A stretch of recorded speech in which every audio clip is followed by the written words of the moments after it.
Tested testicles, tested testicles. I got a little bit of a funny story to tell you today. You know, sometimes you go price up a job, you just get that feeling they're going to be awkward. Well, last year, around January, February time, something like that, couple around the corner, older couple around the corner from the house wanted me to do some work in the garden. So, all right, okay. Grab a Marshall's brochure, grab my book, grab my Mosier, grab bits and bobs and stuff like that to go around and have a look. Turn up, elderly couple, right, okay, let's get straight down business, stand in the garden. Right, so, what do you want? So they explained it all. It was like, oh, fair enough. It's like, yeah, well, I can see why you want to have steps going down into the garden where you can have a little patio area. You can stick a table and chairs and you can sit there rather than the crappy area which they already had, which was shocking. So you wouldn't have gone there. So, yeah, blah, blah, blah. Got back out, started talking to them, giving some ideas, materials, difference of stone, difference of porcelain, all different types of materials like that. So we get the general idea of they did want to have some porcelain. It was like, great, okay, lovely.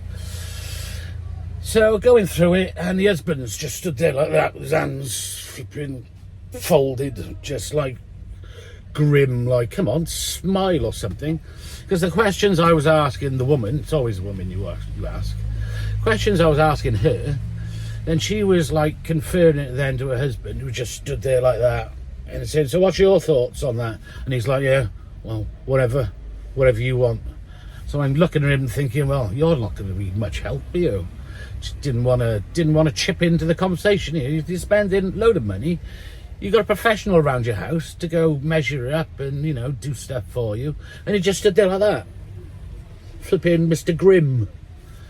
So we're going through it, and eventually I ended up having to go back and forth probably about 4 times in total to actually give them ideas for steps, give them ideas for pattern and stuff and sizes. And one of the last occasions I went round to see him talking about the lower patio area, because there was some difference in levels with grass and stuff. So I just wanted to clarify all this other probable extras after I've done the patio to get everything to be nice and flat. Oh, excuse me. So we're talking about the patio. You know, if there's some steps to go down onto a lower grass area, you want to be able to put a table and chairs down to sit on, and they were trying to figure out if they could cut the cost down a bit by having the patio area at the bottom smaller, just big enough to put a table on, and just use the grass like for chairs. They didn't want to go that extra mile and just make it a bit bigger so you can put the table and chairs on the actual patio. And I'm thinking, why would you want to do that? And it's obvious it was just trying to cut costs and stuff. And my brain's thinking, oh, this ain't gonna work. Some customers are just really awkward. So I left it. I thought, oh, no balls, I'm not bothering with this. I just said, no, actually, I prefer, just to let you know now, I've got other work coming up. I'm not going to be able to do it. I think you're best off getting somebody else, just because I knew they were going to be a bit of a pain in the ass. So I had a text message the other day. Have a listen to this. On there. Hi Scott, hope you're well. I'm sorry we didn't use you earlier this year when we went with a cheaper price. Always go with the flipping...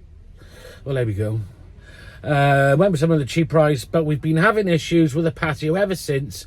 Builders left it and seem to have sunk in certain places, as it doesn't look like there's much stone under the tiles. So, reason why somebody's done it cheaper, because they've done a crap job. So it sounds like it's sunken. They haven't dug out properly and put a base down on it. So the builder's not answering the phone to me anymore. So I was kind of hoping you could come back round and have a look for us. It would be ever so grateful if you could fix it for us. So now they want me to go back round and fix somebody else's work because they did it for a cheaper price.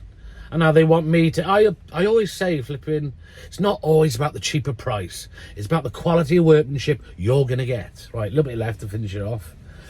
Looking back, we were so foolish on going for the cheaper price, and he did warn us, so we're ever so sorry. So they want me to go back now and fix it. Not a chance. I think people need to learn lessons. They need to learn lessons. Don't always go for the cheaper price. It's not worth it.